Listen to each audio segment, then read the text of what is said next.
Hello everyone, I'm Brian. Today I'm writing to From Chaos to Control, Dandapani. So this is interesting. I'm not sure what he's going to be talking about here. I know he I was going to say, I know he focuses a lot on focus.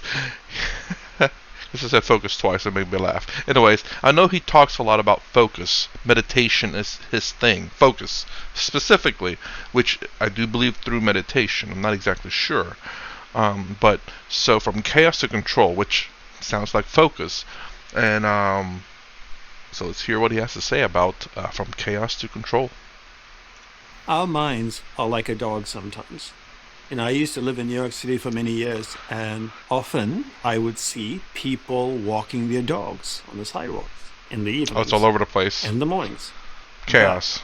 even though the people were thinking to themselves, I'm sure, that they were walking their dogs, it appeared to me like their dogs were walking them.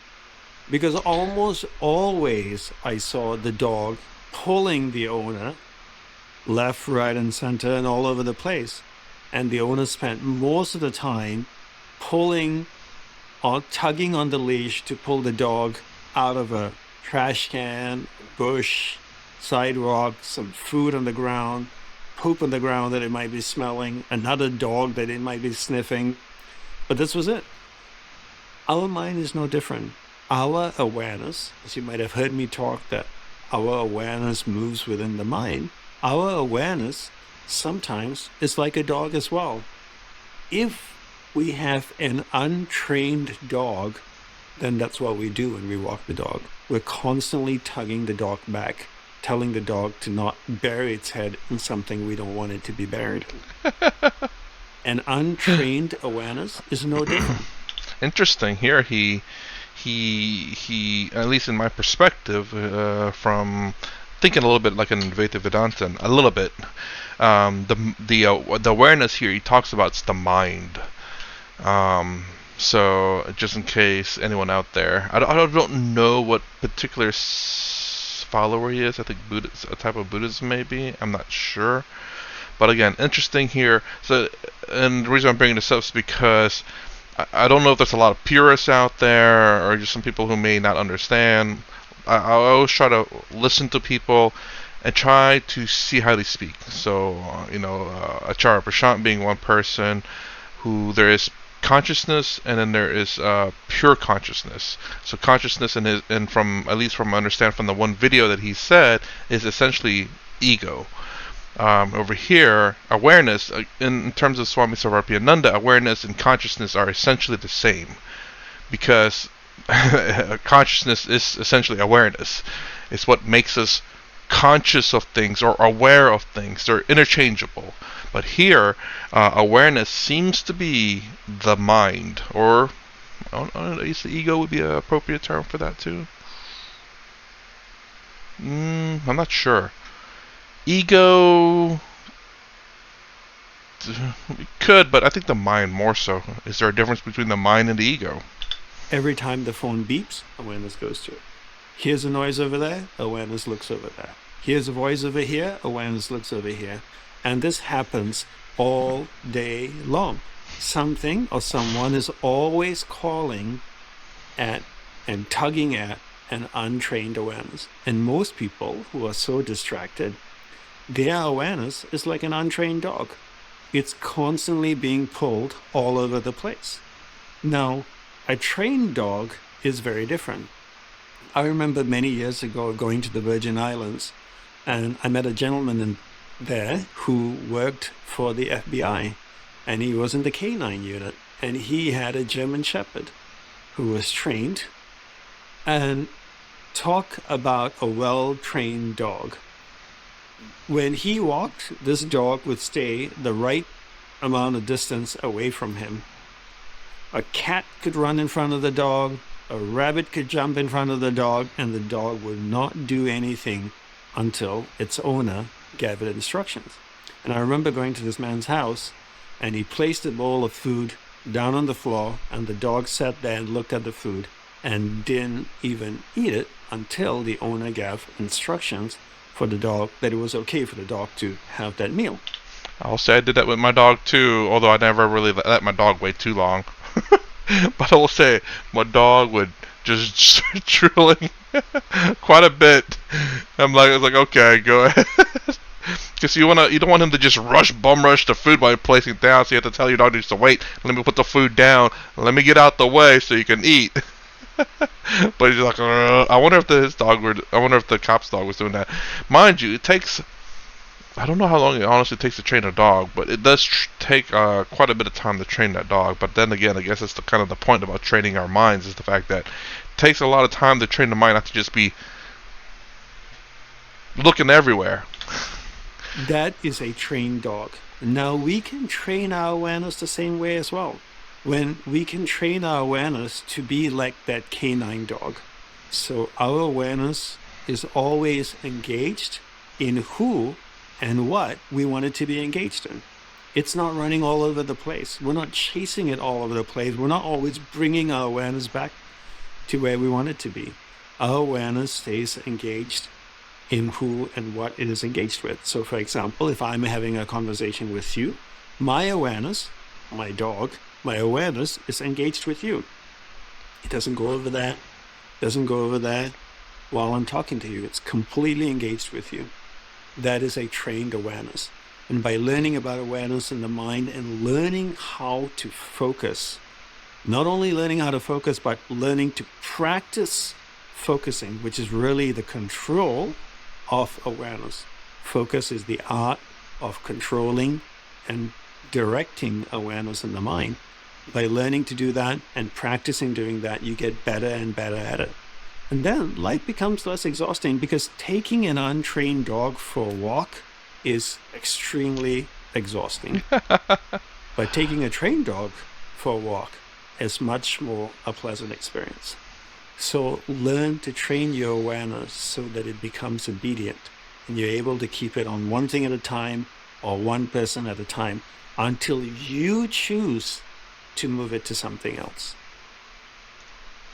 I mean, he ain't wrong about the obedient dog and, untrained dog in terms of walking them. Because, I've seen movies. I've walked my dog too, and the dog is pulling you, but I'm much stronger than the dog. Is it exhausting to walk the dog? No, not necessarily. I'm generally stronger than the dog, but yes, if you look at I guess from my perspective, the way I look at this is from like people who walk dogs as their jobs. So they have like 8 dogs and they're like constantly being tugged. And then I've seen those again videos of trained police dogs. I think it says canine dog. I have to hold on. I have to hold on.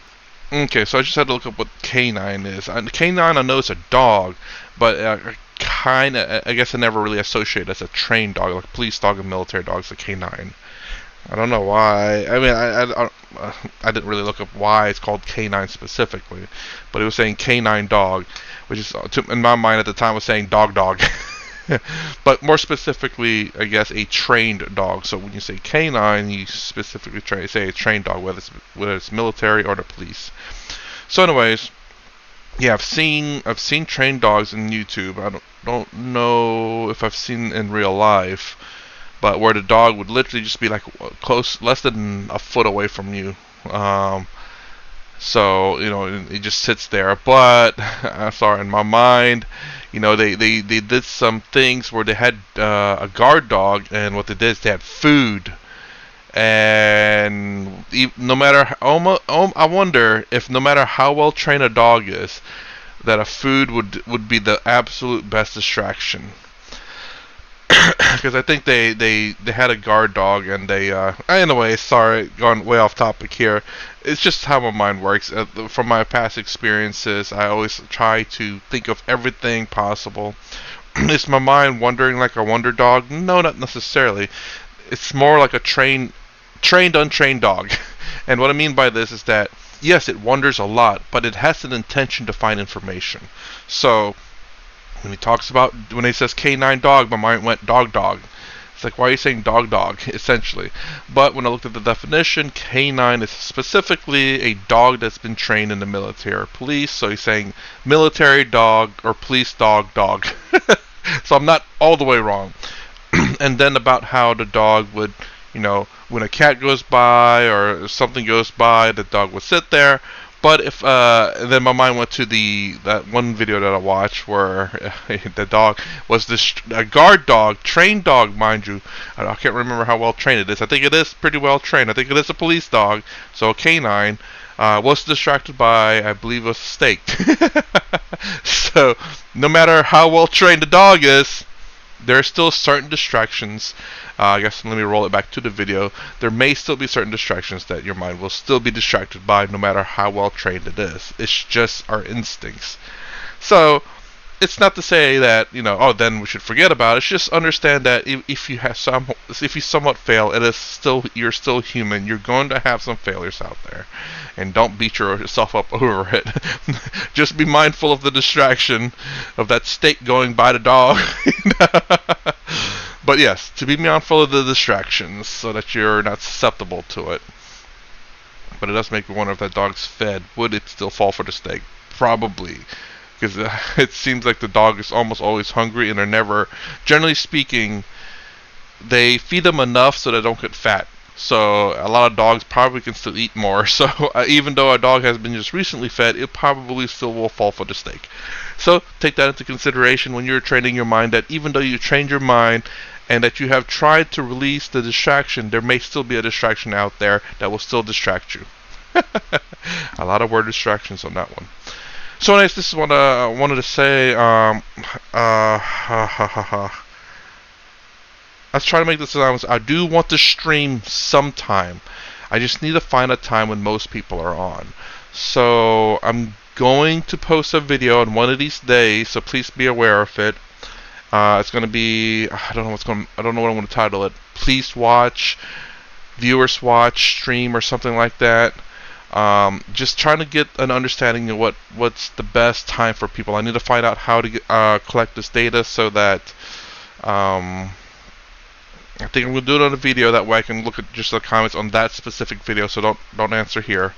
And I would love to try to do a live stream on a video, or at least on the AI consciousness thing, so that we can have a real interaction going on. It's not going to be for members only, so don't worry about that. I want this to be completely open, but I gotta work things out. It's going to be kind of hard, so just be prepared for a video. Hopefully this week, maybe next week, maybe this month, maybe next month. Maybe next month, actually. So anyways, that's the end of this video. If you like my content, please consider subscribing. Thumbs up, the sign down below. Thanks for watching. I will see you in the next vid.